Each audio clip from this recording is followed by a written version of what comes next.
Hey there, I'm Brianna with WTI, and if you are like me and you have a really hard time falling asleep in uncomfortable places such as on an airplane or maybe in the car and you're missing out on some good sleep, you gotta pick up this airplane pillow by Skyrest.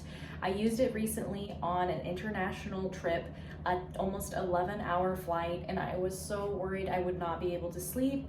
So I found this pillow and it works so great. So you just put your face right into this middle part. It takes about 5 to 6 breaths to fill it up.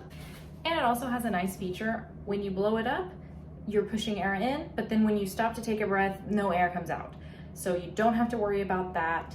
And then when you are ready to pack it up, you're done with your flight, then you just hold your finger in, let the air out, and roll it up and put it back in its little travel bag. This is great because you just fold it up and you put it in your suitcase and it takes up very little space. It's a great product, but that is just my point of view.